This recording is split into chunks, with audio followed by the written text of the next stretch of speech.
truly am delighted to welcome you all from South Korea. Hope you and your family are safe and healthy. As Swami Vivekananda Cultural Center has always endeavored to keep up with its mission of preserving and promoting the rich cultural heritage of India, we promise to bring glimpses of the diverse cultural canvas of India at your doorsteps wherever you are in the world, promoting soft power in its truest sense and contributing to its rich civilizational legacy and cultural vibrancy. And for those who are joining us here today for the first time, let me introduce you the Cultural Center. Since we are completing 9 years and we are entering into the 10th year, so let me briefly introduce the center. Swami Vivekananda Cultural Center, or Indian Cultural Center, as it is popularly known, is the cultural wing of the Embassy of India in Seoul, promoting Indian culture in the Republic of Korea, fulfilling a long-held desire to provide a platform to showcase India's rich cultural heritage and serve as the nodal point for cultural exchanges between India and Republic of Korea. This center was established on 1st of July 2011. Since its inception, Center has been providing regular classes on yoga, Indian classical and contemporary dances, musical instruments like tabla, harmonium, and languages such as Hindi and Sanskrit. It also organizes special lectures on diverse aspects of Indian culture, politics, and society by involving renowned Indian and Korean scholars and academia. Over the years, the Cultural Center has also built an extensive network of partnership with various cultural organizations, city administrations, and provincial governments across the country, intending to broaden the stakeholders and promoting Indian culture in Republic of Korea. Today, it is a matter of great honor for me to host this decennial celebration, which focuses on role of Cultural Center in strengthening ties and building bridges between the hearts and minds of people of India and Republic of Korea. It is a personal pleasure and delight to welcome all the distinguished speakers, scholars, and students from India and Korea to this video conference. We have an excellent panel lined up today, all experts in their own domain, to discuss about the cultural connect and rich heritage between the two important countries in focus today. Let us begin with the deliberations, which will be followed by open house discussion and live interaction by the participants. I'm extremely delighted to have blessings of the President of Indian Council of Cultural Relations, Dr. Vinay Sahasrabudhe, along with the presence of Her Excellency Shri Priya Ranganathan, Ambassador of India to Republic of Korea. We also have with us Padma Shri Dr. Kim Yang-shik, Director of Indian Art Museum, Seoul, Mr. Kim Kum-pyong, Director of the Korean Cultural Center at New Delhi, and Professor Chanwan Kim, Director at the Institute of Indian Studies, Hankook University of Foreign Studies. I hope we get to learn from their insights about Indian cultural imprints in Korea and vice versa for strengthening the cultural ties and international cooperation between the countries of India and Republic of Korea. With these words, let me call upon Ambassador of India, Her Excellency Shri Priya Ranganathan, for her welcome remarks. Good afternoon, dear friends. It is such a pleasure to see so many friends in this virtual room. Our dear Padma Shri, Dr. Kim Yang-shik. I see Dr. Kim Kum-pyong. I see Dr. Chanwan. I see Professor Lee. I see the other Professor Lee. I see so many friends in this room. I just wish we could be having this meeting in person instead of through this means. But all said and done, birthday is a special day and a special celebration. And so what if it is the birthday of the Indian Cultural Center instead of a person? I think this virtual person has become an institution of some importance and some significance in Seoul. And I'm very glad that we are able to gather together today to mark this very happy occasion. As Dr. Trivedi mentioned, this is the we are commencing the 10th year of the life of the center, but that is in Korean reckoning. I understand the 10th year because you mark from the day of birth rather than from the day of completing the first year. So I think in Korean parlance, we would be right in saying that we are celebrating the 10th birthday of the Indian Cultural Center in Seoul. And we are very, very glad to be able to have this opportunity to engage with all of you through this platform. I think the center has come a long way. In 2011, when the center was first set up, I don't think anybody would have dreamed that the kind of breadth of activity that we are doing now at the center, the kind of friendships that we have managed to build, not only with the institutions but also with people of such eminence in Korea. We have had the privilege of having many of them come to the center to talk on various occasions. In the 2 years that since I have come, I have personally been part of many enriching lectures and discourses by many of you. I know that many members of the cultural center have reached out to many academic and cultural institutions in Korea, and we are continuing to do that. We hope to be able to welcome many more of our students for classes at the center after the social distancing rules are eased a little bit. Hopefully by August, September, we should see more of you come for our programs, regular programs at the Cultural Center. We hope very much that we will be able to continue with our annual Sarang Festival this year.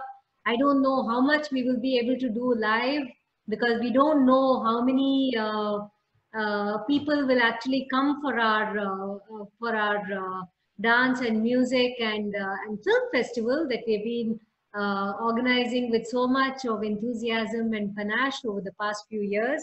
But I hope that we will, if not through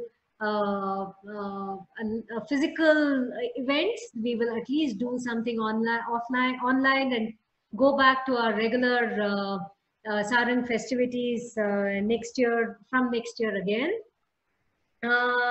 I'm very much looking forward to the engagement that I will and to the lectures from many of the people in the room today. I think we had a very good pre-birthday festivities through the International Day of Yoga celebrations that we did just 2 weeks ago. And I hope that we will be able to have a lot of scope for our interactive session in the course of the next 1.5 hours. I will look forward to the program to come. So once again, a very, very happy birthday to the Swami Vivekananda Cultural Center, and I wish you the very, very best for the next 10 and in fact for the next 50. All the best to all of you. Thank you. Thank you, ma'am. Thank you, ma'am, for your encouragement. We now have the inaugural address by Dr. Vinay Sahasrabudhe, who is the President of Indian Council of Cultural Relations. Dr. Vinay Sahasrabudhe is the President of ICCR, and he's also a member of Indian Parliament, Rajya Sabha, and also the National Vice President of Bharatiya Janata Party. An activist researcher at the core, Dr. Sahasrabudhe happens to be the Vice President of Rambhau Malgi Prabodhini as well, which is supposed to be South Asia's only training and research academy for elected representatives and voluntary social workers. Having headed BJP's training cell for over a decade, Dr. Sahasrabudhe currently is national in charge of twin departments of the party, that is policy research and good governance. As a student activist and a freelance journalist since his college days, Dr. Sahasrabudhe has been active in politics and is a regular contributor to several Marathi and English language dailies and weeklies, and a blogger as well. Over the last 2 years, he has been appointed as the court member of University of Delhi to Indian Council of World Affairs, as well as member of the Press Council of India. Let us now hear to his views on India-Korea cultural and historical ties. A very good morning to all. All the dignitaries who are participating in this decennial celebrations of the Swami Vivekananda Cultural Center at Seoul in Korea. especially Indian Ambassador Supriya Ranganathan ji. At the same time, Padma Shri Dr. Kim Yang Shik, Director of the Indian Art Museum, Seoul, Mr. Kim Kum Pyong, Director of the Korean Cultural Center in New Delhi, who also has joined us, Professor Chan Wan Kim, Director of the Institute of Indian Studies at HUFS in Seoul, other dignitaries present, the Director of the SVCC, Sonu Trivedi ji, and friends. It is truly a matter of great pleasure to be able to participate in this decennial celebrations, although virtually, of the Swami Vivekananda Cultural Center at Seoul in Republic of Korea. That these decennial celebrations coincide with the 70th year of the foundation of Indian Council for Cultural Relations, 70th year of the adoption of Constitution of India, and 150th year of the birth anniversary of Mahatma Gandhi is a matter of great satisfaction. Friends, let me tell you that India-Republic of Korea relations are in a way based on 4 strong pillars, and they are cultural, spiritual, democratic, and developmental. It is now a matter of common knowledge in both the countries that a Korean king was in fact India's son-in-law. We all also know that Korean Buddhist monk Haichyo of Hong Jiao visited India between 723 and 729 AD and wrote a travelogue, Pilgrimage to the 5 Kingdoms of India. In fact, friends, this travelogue played a key role in introducing the idea of India to the Koreans in the era of modern history. I must also mention here that Indian Nobel laureate Gurudev Rabindranath Tagore also was inspired by the events unfolding at that point of time in Korea, and later he composed a short but evocative poem, The Lamp of the East, in 1929 about Korea's glorious past and its promising bright future. Our cultural connections also reflect through the filmdom in India, which is popularly known as Bollywood. For years, Korean cuisine and TV serials have emerged as a key point of consumption among several states in India's northeast. The popularity of Korean TV shows and K-pop in particular have grown during the last decade. Beyond the Northeast, even Bollywood filmmakers themselves have grown increasingly fond of South Korean films. Popular movies produced by South Korea have been adopted and reproduced in Hindi cinemas, and many of them became blockbusters, winning awards and international recognition. A Korean hit, A Hard Day, was made as Oh My God by director Umesh Shukla, which won many accolades. In 2015 alone, as many as 9 Korean films were adopted in Hindi, some of them becoming the biggest grossers at the box office. Of course, this is not to say that Bollywood films have no impact in Korean civic space. In fact, some movies like Three Idiots by Amir Khan and My Name is Khan earned excellent reviews in Korea. Indian movies, Stanley's Tiffin Box, God's Own Child, and The Robo also earned critical acclaims in recent film festivals in Seoul. Indeed, films, music, cuisine, among other cultural affinities, have a huge potential to drive and deepen people-to-people relations and can act as a bridge between India and South Korea. This, of course, requires greater efforts from both the sides. In fact, I must say here that cultural relations essentially are the backbone of people-to-people relations. Normally, in the diplomatic parlance, they call it as track 2 diplomacy. But I believe when it comes to the relationship between India and Korea, perhaps people-to-people or the track 2 relationship has all the potential of becoming the track 1 relationship. Friends, now let us discuss the spiritual relationship. And spirituality also has played a key role in the bonding between India and the Republic of Korea. There are records to suggest that after the introduction of Buddhism to Korea, many scholars and monks exhibited great enthusiasm for visiting India and to learn more about Buddhism or the pilgrimages or visiting places of importance in the life of Gautam Buddha. Some Korean monks set out for India, as the records tell us, as early as in 6th century AD. The monk Kyomik was the first to visit India, I am told. He studied the Vinaya text, first going to the Sanghana temple of Central India, where he collected the Sanskrit text of the Mahisaka Vinaya. Later, an Indian monk, Devadatta Pai Da Duo, came to Korea with Kyomik, where he translated 72 books of the Vinaya under the patronage of the King Song of Pai Je. From the early 8th century onwards, Korean Buddhists showed a keen interest in India, as the history tells us. The cultural bridge between the two countries grew from there onwards.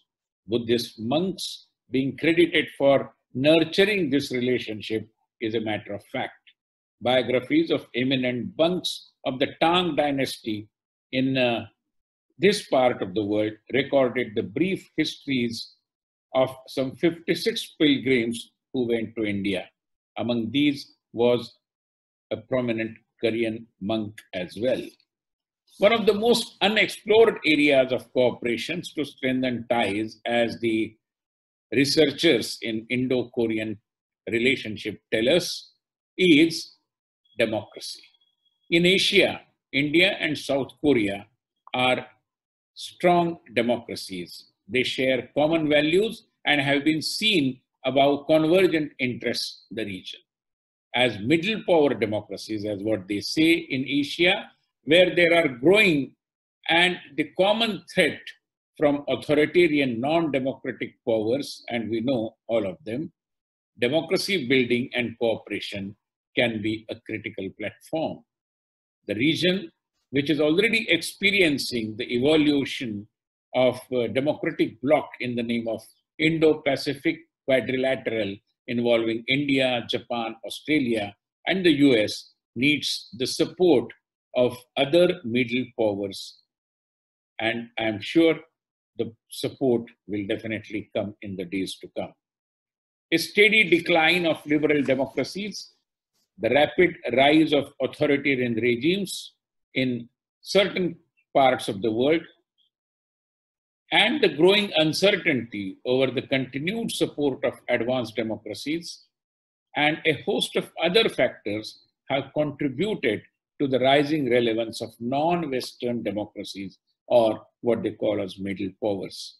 India and Korea, friends, with this possible inclusion of even countries like Japan, I'm sure can fill this space.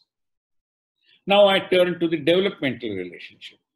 India, under Prime Minister Narendra Modi, had launched an ambitious initiative on sanitation, which is known as Swachh Bharat campaign or Clean India campaign. And it was launched in 2014, which aims to stop open defecation and draw basic attention to sanitation and public health for development.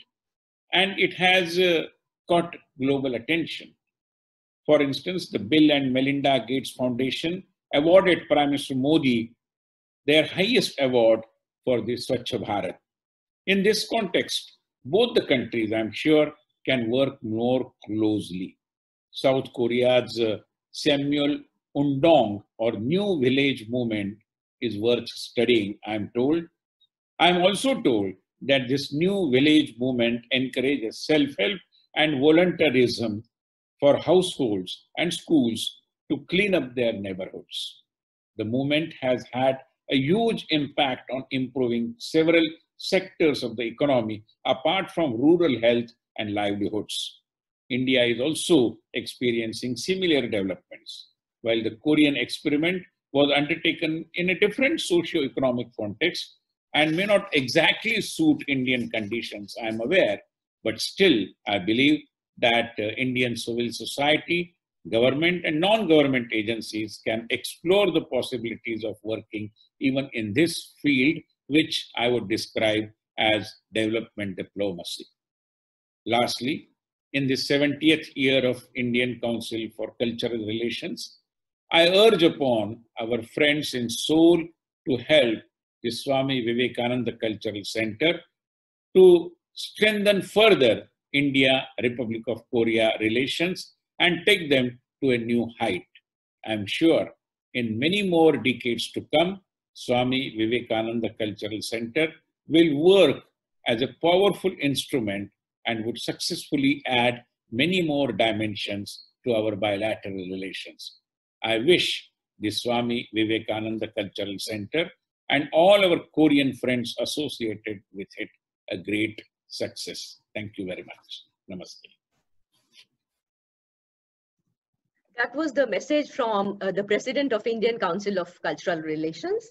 And in fact, very precisely, in fact, Dr. Sahasrabudhe has summarized the historical and cultural ties between the two countries of India and Republic of Korea.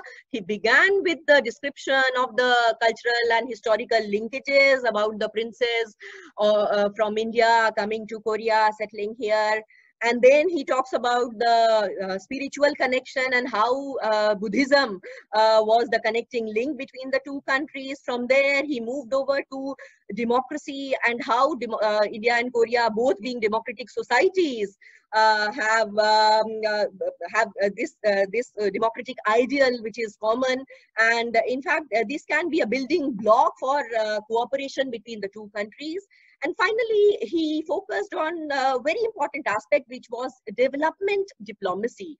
So, in fact, this is a great lesson which we can learn from Korea, the experience of Korea about sanitation, town planning, and the self-help groups and volunteerism that is there in Korean society. Probably our civil societies, NGOs, and governments of the two countries can work together on these lines. So, in fact, it was really a great message, a very inspiring message from the President of Indian Council of Cultural Relations. We now move to the next speaker. We have with us Padam Shri Dr. Kim Yang-shik, who is the director of the Indian Art Museum at Seoul. We look forward to her special remarks. Let me also briefly introduce Dr. Kim Yang-shik to all the participants here. Dr. Kim Yang-shik is a poetess, writer, and Indologist. Inspired by writings of Rabindranath Tagore, Dr. Kim Yang-shik dedicated her life towards learning more about Tagore and started translating his literary works in Korean, which earned her one of the highest civilian award by Government of India, that is Padam Shri in 2002 for her distinguished services. Inspired by Gurudev's writing, she has been steadily translating Tagore's works into Korean. Dr. Kim Yang-shik has also established the Tagore Society of Korea in 1981, which has brought together poets, writers, artists, and scholars devoted to the exchange and study of culture and arts between India and Korea. She is also the director of Indian Art Museum in Seoul, having traveled to India for over more than 30 times since 1975 and over several years. She has collected nearly 2,000 Indian artifacts ranging from wood and stone carvings, musical instruments, paintings, furniture, fabrics, and handicrafts from across the country, which have been well curated at the Indian Art Museum in Seoul. Madam, it is a privilege to have you here with us, and we look forward to your special remarks. Over to you, Madam. Good morning, my dear friends. It is a very special day and also very meaningful day too. I just want to talk shortly this morning and thank you your speeches too.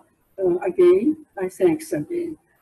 The Indian Cultural Center, which opened at the Indian Embassy in Korea more than a decade ago, has been making remarkable progress, as you know, and we applied proud the Indian Cultural Center for its successful role as a bridge between Korea and India in deepening friendships and understanding between Korea and India by informing countless Korean students of India's various cultures.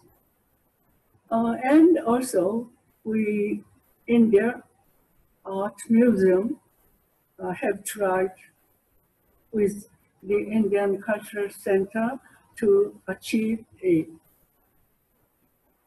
As you know, as of today, I hope that there will be greater deployment of the Indian Cultural Center in the future. Let's give them another round of applause or say good luck. On time, here I want to give young children my own poetry.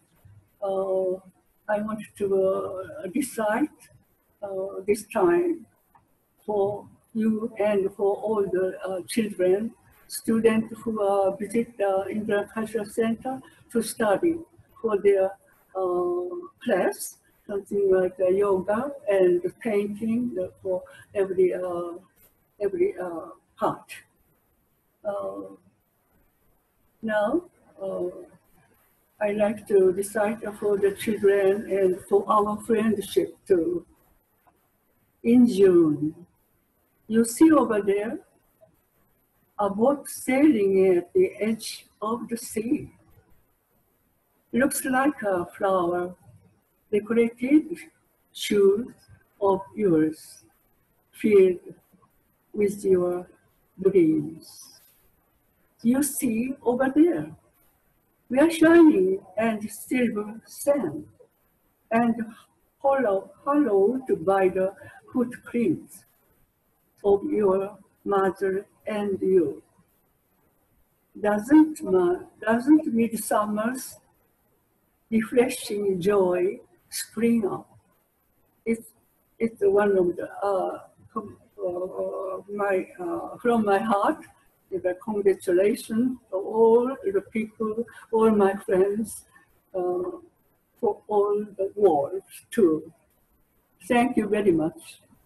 Thank you, madam. Thank you for your inspiring words. In fact, it's always a pleasure to have you in all our events, and we are really grateful to you for carrying forward the legacy of Gurudev Tagore in Republic of Korea, and also for curating the Indian artifacts at the Indian Art Museum. And today, thanks a lot for reciting your favorite poem for the children and all the students and whoever. All the participants who are present here today. Thank you very, very much, ma'am. And now we move over to a very special guest who has joined us from New Delhi, Mr. Kim Kum Pyong, who is the director of the Korean Cultural Center at New Delhi.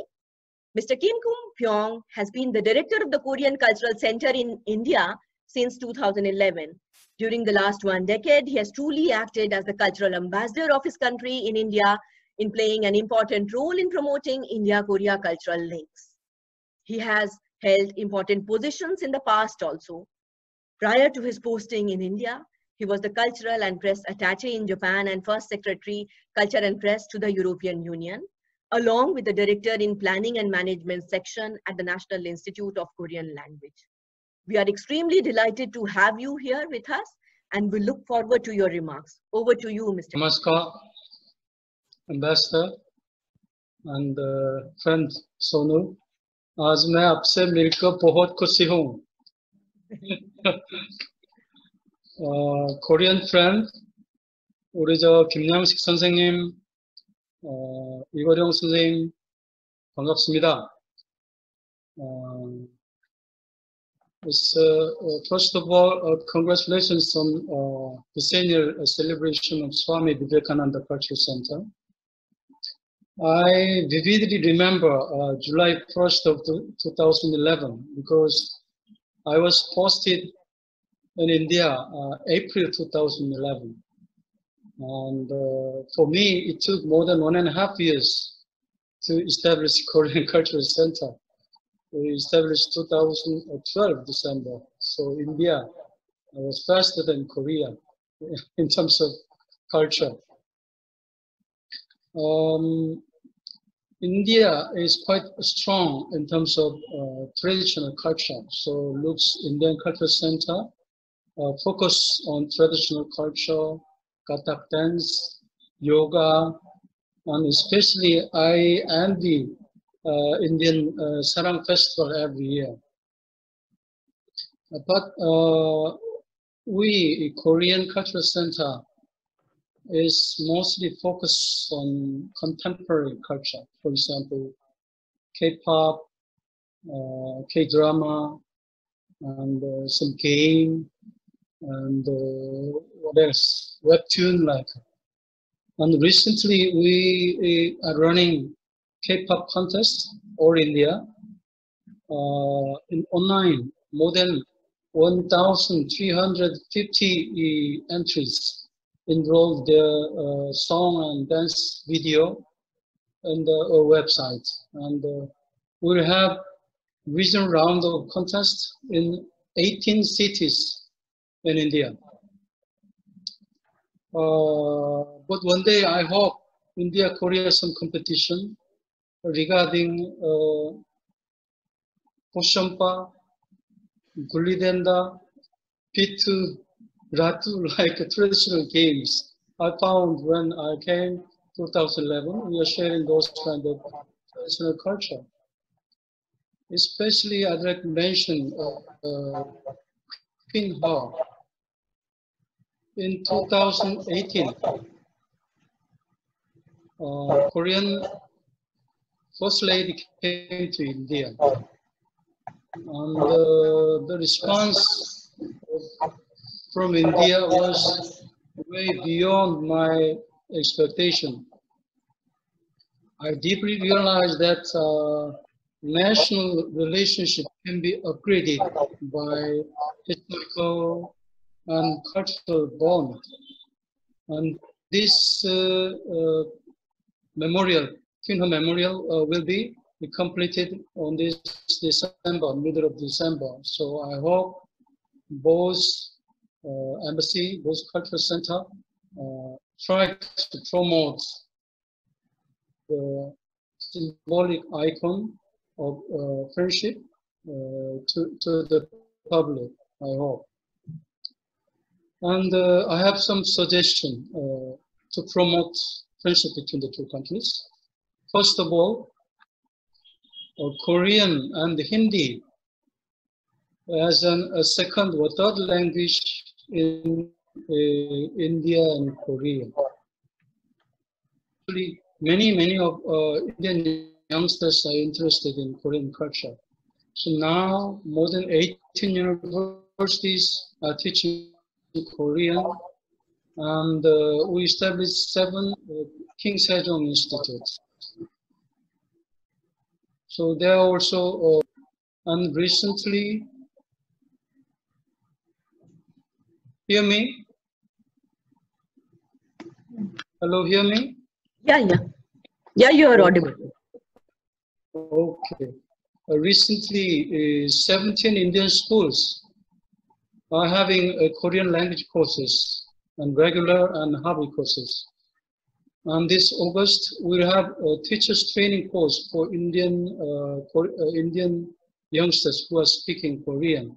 So we'll have a teaching course, and we'll send Indian teacher, Korean language teacher, to the Indian school too. So I hope we can work together to promote Korean language in India and Hindi in Korea.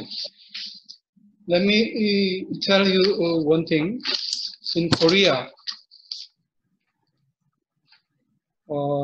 there are 8 languages in the board exam.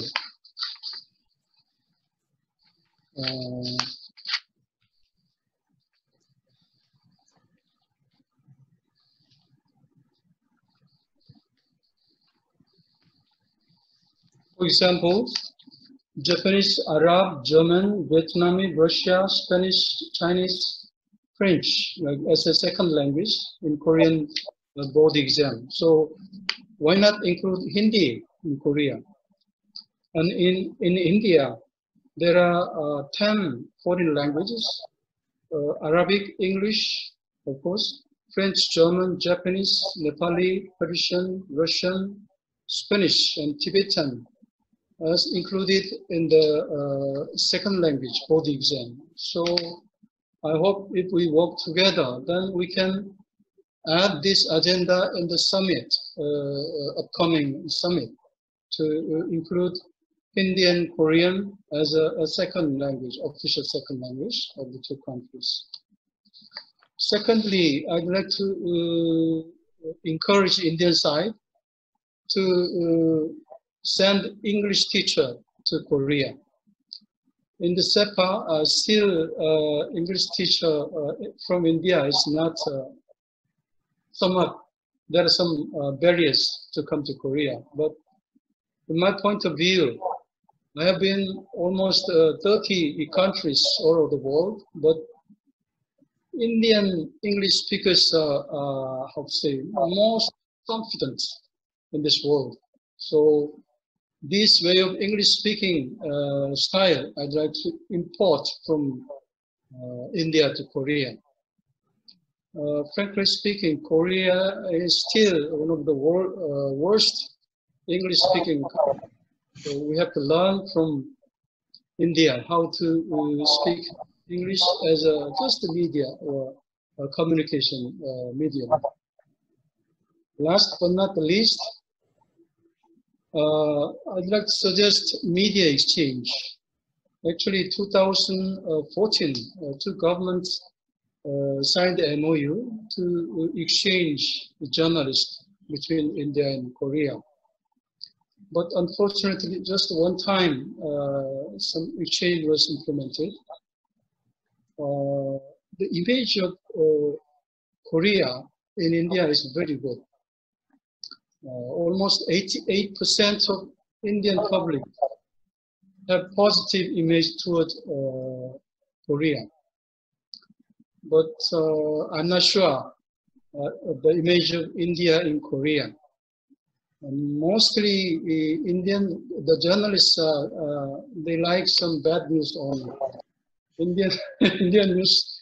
Indian journalists too, they are interested in tension between North and South Korea. The Korean journalists are somewhat exotic or some Varanasi only. So we have to invite journalists. Actually, 2017, I brought Indian journalists, almost 17 journalists to Korea. And it was very effective, efficient way to see real Korea. And the other way, Indian embassy sent Korean journalists in 2018. So I hope this exchange should be officially a reliable way to exchange regularly. That's all I prepared. And actually, I worked in India for almost 9.5 years and become half Indian now. I will be back in this end of September to Korea, but I can promise you that I will continue to do something, whatever thing can do for strengthen the friendship between the 2 countries. Thank you so much. Thank you, Mr. Kim. It was a pleasure to hear from you, and I'm sure you are also you will be also completing a decade. So many congratulations from our side, and we are really. It was really great to hear from you how you are keeping alive the spirit of contemporary Korean culture in India alive, and the Hailu wave, you can say, in its truest sense. And all your suggestions well taken. Your suggestion about the introduction of Korean and Hindi as the third language in the school boards, both in India as well as Korea. I'm sure both the cultural centers, along with our embassies and governments, we can work with our respective boards to get this implemented. And I'm sure over the years we'll be able to achieve this objective. And also your suggestion about introducing English language teachers, Indian English language teachers in Korea, also a great suggestion. Probably we can work upon this also. And yes, media is a very important factor. It is considered to be as the fourth pillar of democracy. And unless we change the image of media, the perspective and what media is showing in their respective countries, no matter how much we work at G2G level or at P2P level, unless the perspective of media changes, I'm sure we'll not be able to do anything anything influential without the support of the media. So yes, we should and we must focus on media exchanges between the two countries. Thank you, Mr. Kim, for your suggestions. And now we move over to the special address by Professor Chan Wan Kim, who is professor at Graduate School of International and Area Studies at Hankook University of Foreign Studies. He's also the director at Institute of Indian Studies at HOOPS and chair of Advisory Group on India, Presidential Committee on New Southern Policy, President, Association of Humanity Korea Institute. He's also the editor-in-chief of the Journal of South Asian Studies and editor-in-chief of the Journal of Indian and Asian Studies. Teaching and researching for over several decades now, he is a renowned expert in India and Indian Studies, Republic of Korea.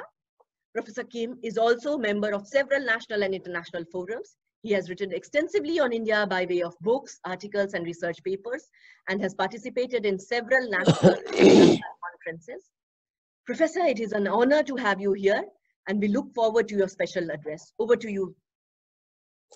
Okay, thank you. Hello, everyone. Namaskar. Honorable Ambassador Sri Priya Ranganathan, Honorable Member of Parliament, Binay Sahasra Bude, President of the ICCR, and then Dr. Sonu Tribet, Director of the Swami Vivekananda Cultural Center, and then Dr. Kim Yang-sik, Director, Indian Art Museum, and Kim Gun-pyeon, Director, Korean Cultural Center, New Delhi. And dear friend and audience, first of all, I would like to express my heartfelt congratulations on the decennial anniversary of Swami Vivekananda Cultural Center at Seoul. Today, I would like to present Indo-Korea relations with special reference to people-to-people ties. As you see in my paper, yes. First of all, I would like to briefly, introduce Indo-Korean relations overall. Before that, let me discuss about common feature between the two, countries. As Dr. Binay pointed out that we have a lot of common features between India and Korea. Of course, historically, both countries have colonial experience, and of course, we do have hurtful, painful, experience of division of countries. And culturally, of course, we are sharing the value of Buddhism. And interestingly, geographically, the both countries jut out into the sea, and thereby we have long coastal. And of course, politically, we are sharing value of democracy and secularism. And internationally, we are respect, peaceful coexistence. However, as you know that during the Cold War era, hardly we could promote relations between the two countries. But only after post-Cold War era, we could improve our relations, especially since 2010, the relations between the two countries rapidly, improved. And let me briefly, discuss about, historical relations between the two countries. As you know that we established the full diplomatic relations in 1973. But as I told you, during the Cold War era, hardly we could, improve our relations. After first Cold War era, first ever visit from the, India, Prime Minister of India, Prime Minister P.V. Narasimha Rao, he visited Korea in 1993. It was the first ever visit. And from Korea side to India's 1996, the president of Kim Il-sung visited India as the first president of Korea who visited to India. But as I told you, since 2010, the relations between two drastically improved. I would say the 2010 was the major turning point for the relations. As you know that in 2010, we had a strategic partnership agreement and the SEPA was enforced. And then President of Korea, Lee Myung-bak, was the chief guest for the Republic Day of India. And then you may ask me why during the Cold War era we couldn't improve our relations. As you see these tables, because of the difference between India and Korea, especially on foreign policy and then policy of the economic development, and then of course domestic regions. For example, during the Cold War, as you know that Korea, heavily tilted to the USA and US ally, but India, keeping its own non-aligned movement. And of course, Korea adopted market-oriented policy. However, India continually pursued, so-called import substitution policy. Because of such a thing, we couldn't improve, our relations. As a result, during the Cold War era, there was no, summit meetings between the two governments. But in the post-Cold War era, situation changes. As you know that we had a relation with Russia's and China's, and then Korea also pursued, so-called New Asia Initiative. It is during the, Lee Myung-bak government. And nowadays, the Moon Jae-in government pursues New Southern policy. India is the main pillar of, New Southern policy. And of course, we are continuously searching new markets, such as like India's. Of course, India too pursued the Look East policy. Today, government of Narendra Modi's pursued the Act East policy. Because of all sorts of things, we could improve our relations. As a result, we had the SEPA and Strategic Partnership Agreement. And as you see these tables, because of that, we had a lot of high-level visits from Korea to India, from India to Korea. Especially Prime Minister of India, Narendra Modi, visited twice to Korea, 2015, 2019. So as a result, nowadays, many Koreans very much interested in India. Of course, many people of India also interested in Korea because of such a new development. And let me discuss about today's main point, development of Indo-Korea culture and people-to-people ties. Because of the major turning point, 2010, since 2001, we could improve cultural relations. And year of 2011, we are celebrating Year of India in Korea and the Year of Korea in India. But unfortunately, at that time, I couldn't find the major event in Korea about India. But maybe, because the Indian culture was just established. But unlike today's, that time just initiated. Of course, today, because of Swami Vivekananda Cultural Center in Korea, now many people of Korean people know about Indian culture, especially because of a Sarang Festival. Our institute is also part of the Sarang Festival always, and we love to participate in Sarang Festival. So I hope to next time also, Swami Vivekananda Cultural Center invite our institute to participate in these beautiful festivals. And then, of course, Dr. Kim pointed out that Korean government also established the Korean Cultural Center in New Delhi 2013. Dr. Kim pointed out that 2012 December established, but I would say that actually it was started in 2013. Anyway, because of such a cultural center, we could improve the cultural exchange between the two. And then in order to promote people-to-people tie between the two countries, 2018, Government India starts the Visa on Arrival Festival for the citizen of Korea. And then Government Korea provide group visa for Indian travelers. Okay.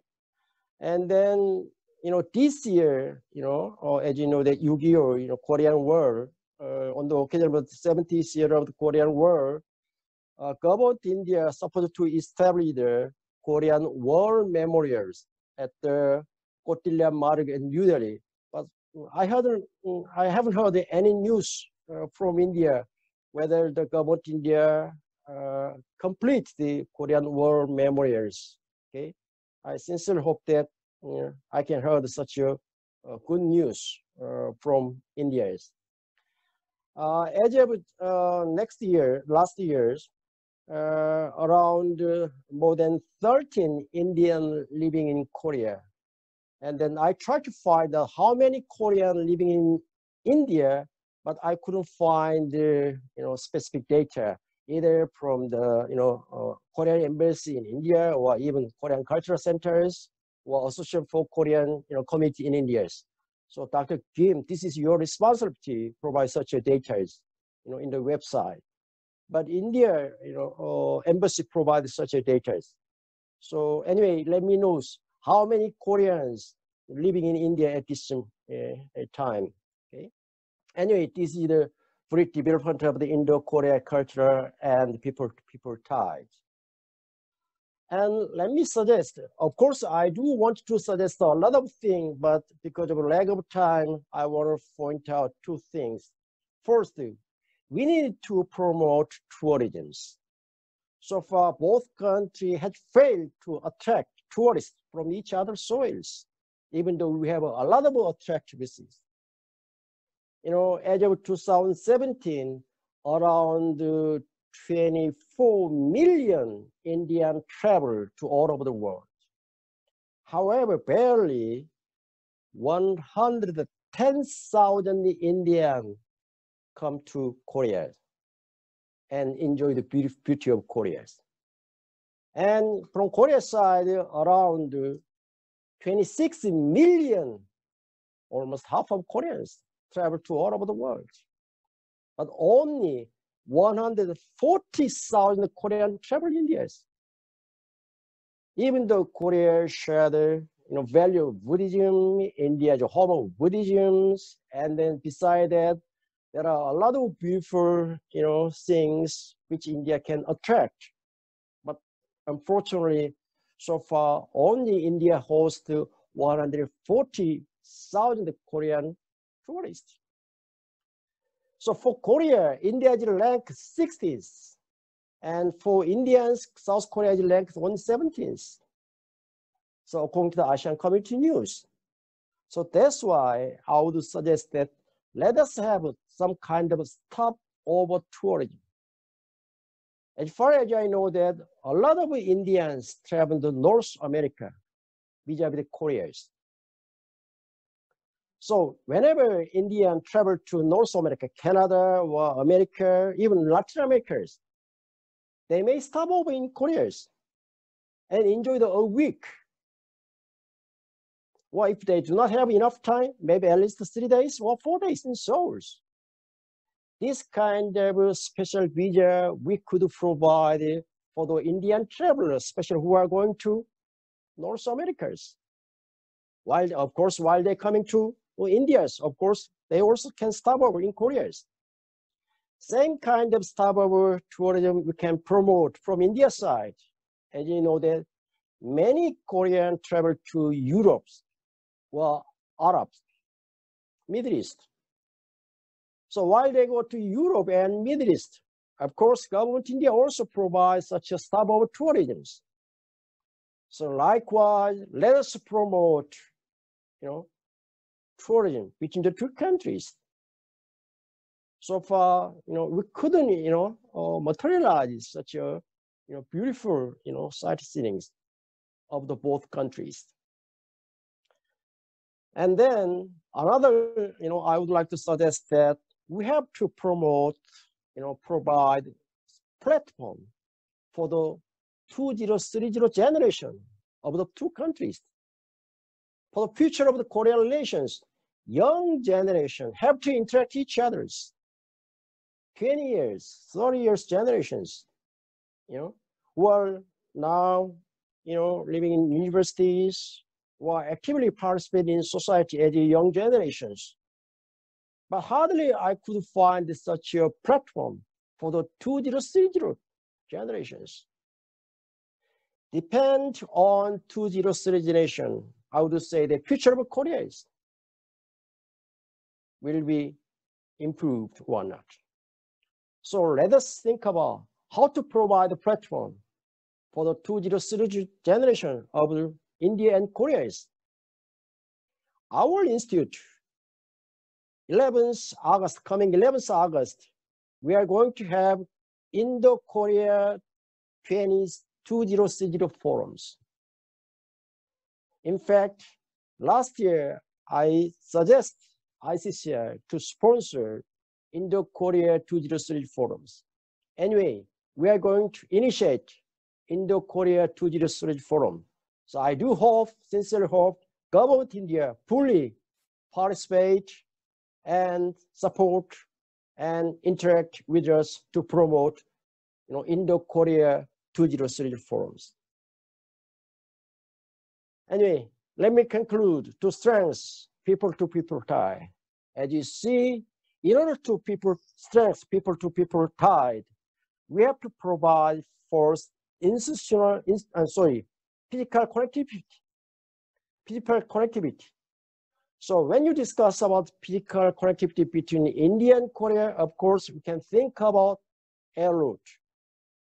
But unfortunately, last year, Asian Airlines was stopped to fly to Delhi.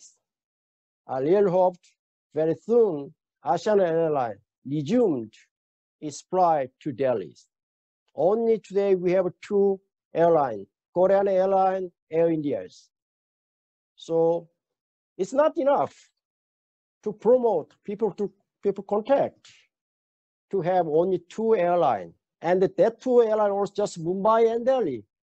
We should go to Chennai. We should go to Kolkata. We should go to Bangalore. India had more than 1.3 billion populations. So it is not enough, just destination of Mumbai and Delhi. We should establish more effort to promote people-to-people connectivity. And of course, institutional connectivity is very important.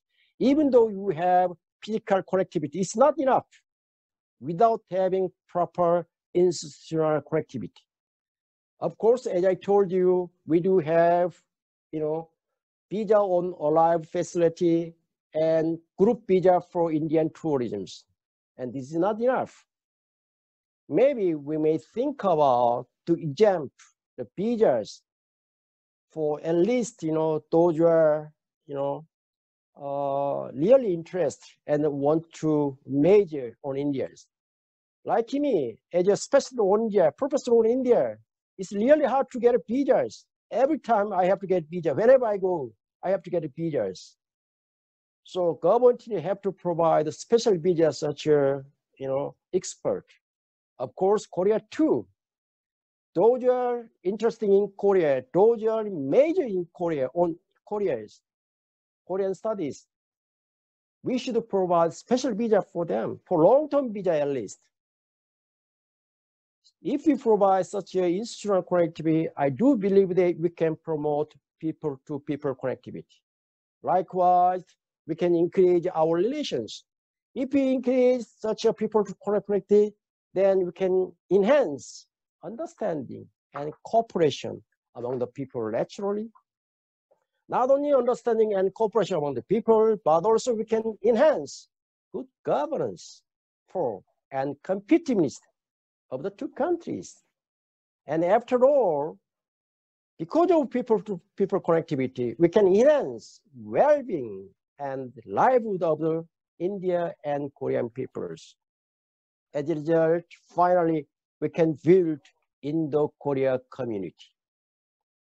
I really sincerely hope that after some time, we'll have more than 100,000 people from India who are enjoying beauty of Korea, and from Korean side, more than 100,000 people visit India. Okay, let us hope, let us provide special facility and connectivity.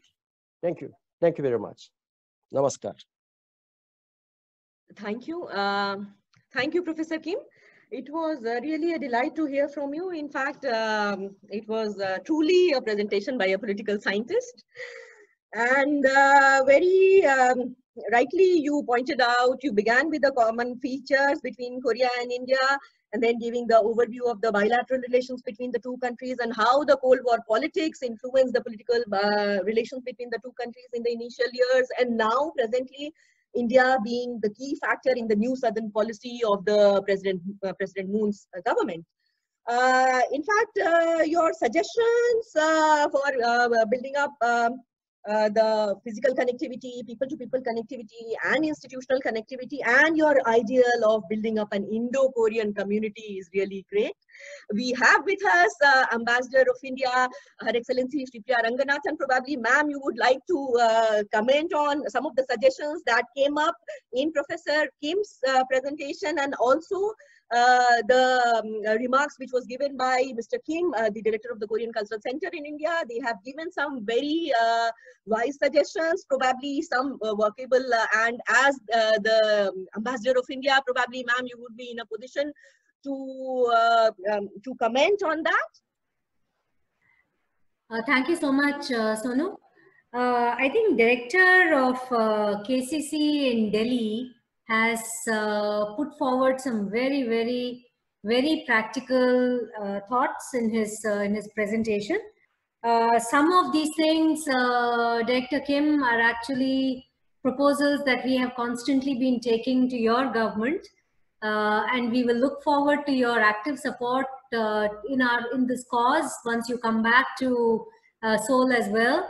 And I hope that you will continue to occupy a post in the Korean government, which will allow you to help us, because we truly regard you as being part of our team. And I mean, some of the points that you made, for example, this whole concept of teachers. Now, English language is something that, as you would have discovered over the past 10 years, is something that the people of India pride themselves on. And we believe that we have the capacity to contribute in this space. So, you know, this is in fact a very sore point with Indian negotiators, that we are not permitted to send English language teachers to Korea. So if you can bat for us in this area, we will be truly very grateful. Some of the points that you have made, again, journalists. Now, journalist exchange, I completely agree with you that the projection of India in Korea is subpar, and this is an area where we have also been trying to bring more journalists to go to India. Unfortunately, COVID is something which has come in our way.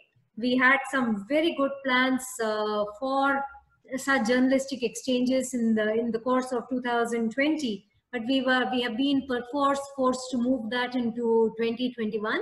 But having said that, I think it's not just a question of people coming and visiting and taking back these ideas. I think we have to do a great deal more to improve the perception of India in Korea, and we had discussed many of these ideas when you yourself were in Seoul some months back, and I'm happy to tell you that we are following through on some of those ideas. But as I said, these are kind of initiatives that have to be long term and which have to be consistent. And I hope to continue to work with you in the coming months as we press ahead with those ideas. Certainly, teaching of Korean in India and teaching of Hindi in Korea, I think that's a fantastic initiative. We have not taken that up so far, but again, with the support of the KCC and the Korean Embassy in Delhi, I'm sure we will be able to move ahead on this. Professor Chanwan Kim, I think your presentation was absolutely spot on. There were so many aspects that you have reflected in the course of your what you have said. Again, one of my pet projects and pet grievances is that given the kind of active tourism that Indian tourists engage in overseas and Korean tourists engage in overseas, there is so little which happens between us. And it is, in fact, today at a meeting with some Korean friends over lunch, I was complaining of exactly this, that we get 130,000 Korean tourists and you get 110,000 Indian tourists. And there has to be something that we can do to scale this up significantly. I think part of it is, of course, the absence of flights. I think there should be more flights, but I think there's far more to it than that. There is, if we look at small countries in East Europe which are attracting so many Korean tourists, even though they don't have direct flights. So I think the stopover tourism that you have proposed is certainly an option that we can explore. There is far more of projection of India and Korea that has to happen by our travel agents.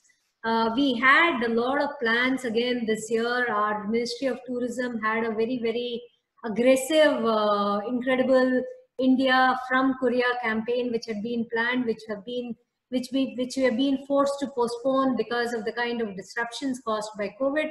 But I think in 2021, we will find that we are able to step this up again. From the perspective of the more academic exchanges, the more think tank exchanges, I think a lot can happen and a lot should happen. So I think we should get together, and the ICC in Seoul and the HOOFs and your institute need to do a lot more to enhance the understanding of about India and Korea. Thank you. I hope that has helped in terms of at least convincing, informing you that I completely concur with many of the ideas that you have put forward, and we'll be very, very happy to work with you in the months to come in realizing many of these initiatives. Thank you. Thank you, ma'am. Thank you, ma'am, for your observations and responding to some of those suggestions. Meanwhile, some of our participants, they have some of the questions. I would request, I'll just name them, and I would request you to unmute and speak. The first question is from Dr. Bargal. Dr. Bargal, please unmute yourself and please ask your question. Good afternoon, madam. Good afternoon, madam.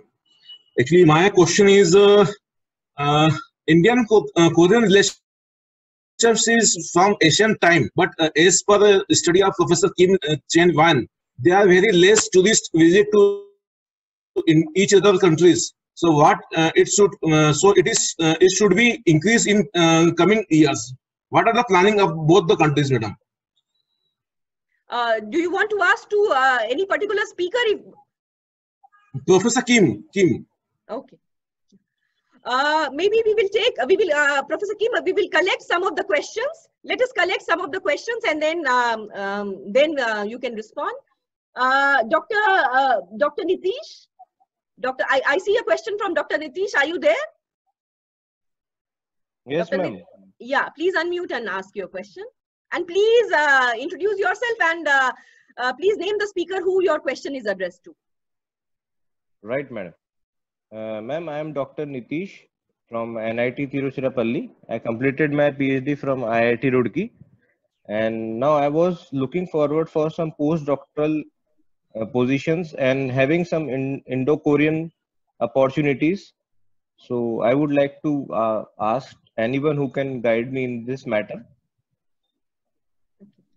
Okay, so these were the two questions. I would now request Professor Kim and if Mr. Kim from Korean Cultural Center, whoever would like to respond. Yes, this is Professor Kim, Bagar and Nitish. First to Bagar's questions. Your question is what is the plan to improve the tourism? Maybe I'm not the right person to tell this one. Maybe government India or government Korea may tell you. But anyway, let us hope, to improve tourism.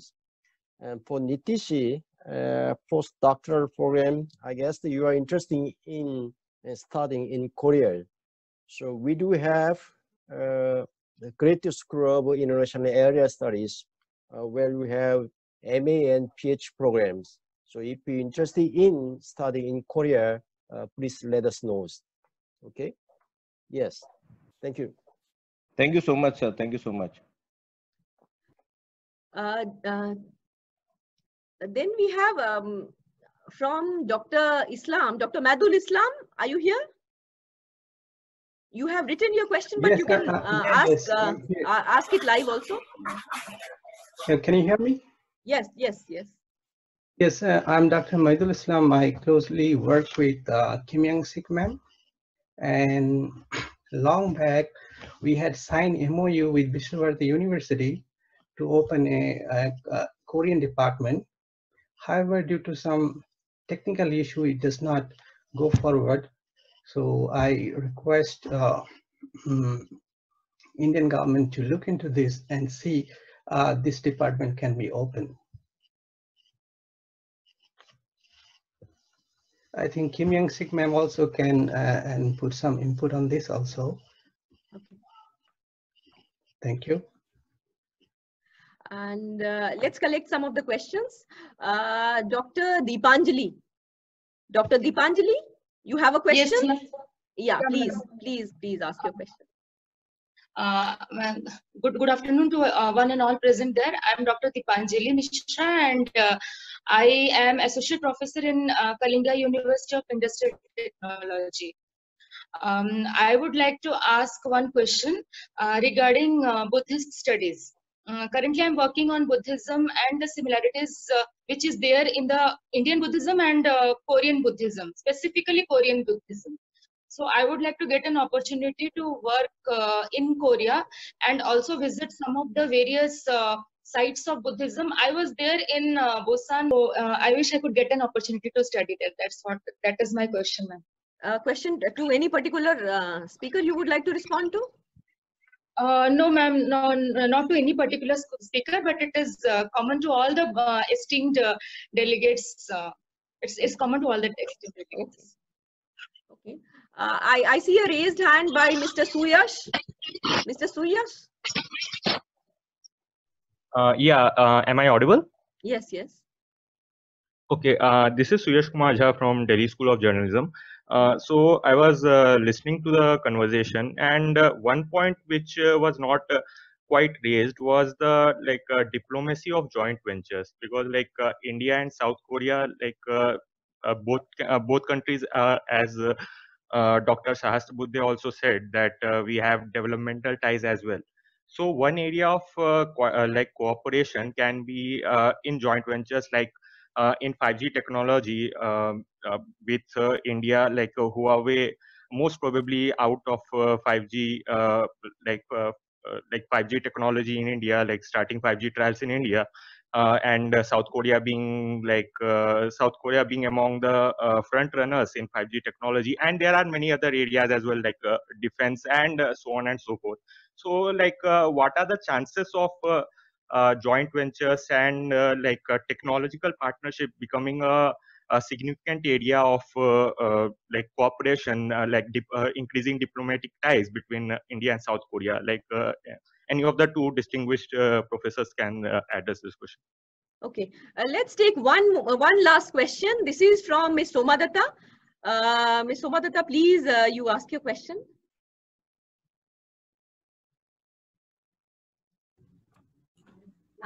Namaskar. I'm Soma Datta, teacher of Indian culture from Swami Vivekananda Cultural Center. I would like to ask Mr. Kim. He had mentioned that he is promoting contemporary arts in India. So how do you promote the traditional arts and all of it in India? Or is it just the contemporary? Thank you. Thank you. Thank you, Ms. Datta. I would now like to request, these questions are like whoever would like to respond, we can maybe start with Professor Kim. Two questions. One is for the Debangali on Buddhist studies, and then another one, Suyasi Kumar on joint ventures. Yes. Yes, the Debangali, there are a lot of opportunity for you to study Buddhist, studies in Korea. For example, Dongguk University is the, one of the major university on Buddhist studies. Yes, they are the, one of the oldest and largest university in terms of Buddhist studies in Korea. Of course, they do cover Indian Buddhism, and they do cover, Chinese Buddhism, Japanese Buddhism, and of course, Korean Buddhism. So whatever you are interested in Buddhist studies, I hope, I'm sure you can easily get, admission in Dongguk universities. All right. So if you do not know any contact number about Dongguk University, please let me know. Then I can provide at least their website. And Suyasi Kumar, you are especially in journalism, but you are very much interested in joint ventures. Of course, there are a lot of scope to promote technical cooperation between India and Korea, including 5G technologies. As far as I know, currently, many Korean companies such as Samsung and then SK already, entered the India, and then they are negotiating about, cooperating on 5G, technologies, and especially because of now the China factors. I'm sure there are huge scope between India and Korea to promote, joint ventures on various technical sectors. So let us hope. Yes. There was one question which probably Mr. Kim Pyong from Korean Cultural Center, if you would like to respond to it. Ms. Soma Datta had a question. In India too, we are promoting Korean traditional culture. But unfortunately, many Indian audience are not such interested in Korean traditional culture. Last year, I remember, Korean, South and North Korean traditional dance team came to India, supported by ICCR, and we traveled Delhi, Chandigarh, and Northeast too. And many audience K-pop fans of the traditional dance, and they are requesting me bring some K-pop stars instead of traditional things. So there are demand of Korean pop culture in India. That's why we focus more on contemporary, but using Indian art fair or ICCL, some kind of festival. ICCL also operates some fruit festival every year. So sometimes we invite some national treasure to show the performance. For example, Bansuri, we call Daegum, and Jangu from Dolak, we got from Dolak to Korea. So the rhythm of traditional instruments are quite similar. So I totally agree. We have to introduce Korean traditional culture, but there are some limitation as of now. That's it. Thank you. Thank you, Mr. Kim. There was one question, probably that was for Dr. Kim Yangshik, but I don't see her here in the video. That was about the exchange program, which was signed by her at Vishwa Bharati.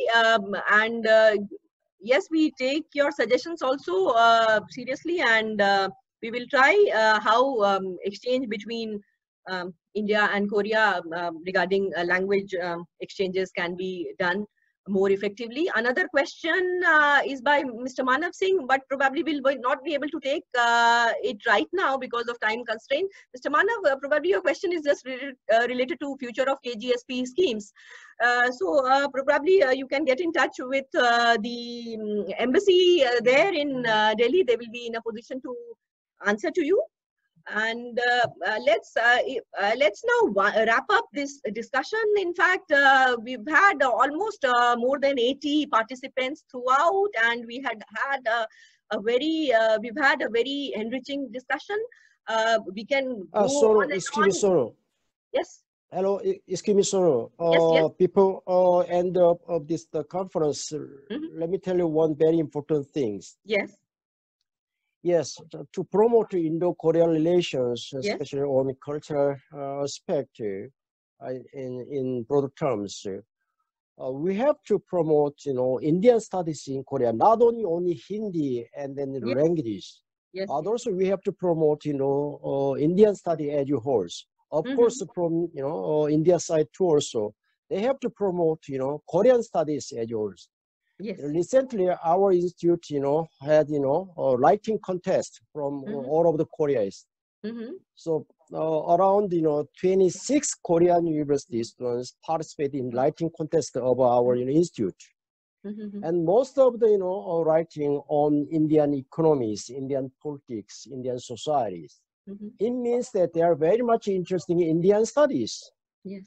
But hardly I could find that Government India and even ICCR promote Indian studies in Korea, unlike China's.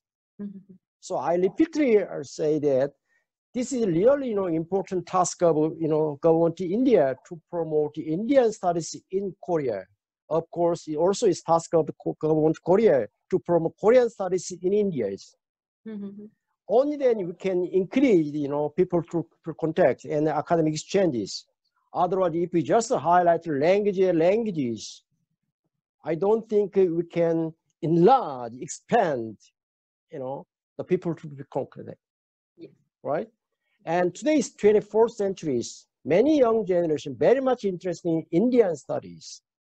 So I really hope that ICCR and then Indian embassies and Government India keep in mind how to promote Indian studies in Korea. Thank you.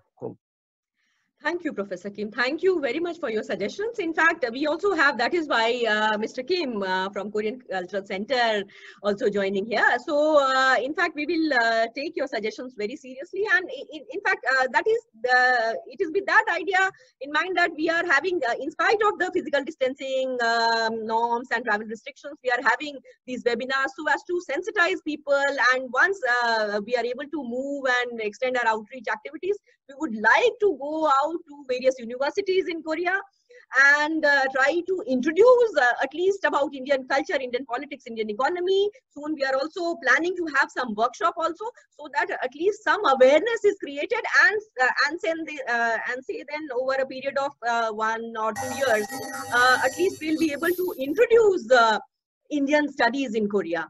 So many thanks for your suggestions, and yes, you also pointed out during your presentation about the millennial generation, the 2030 forum that you are having.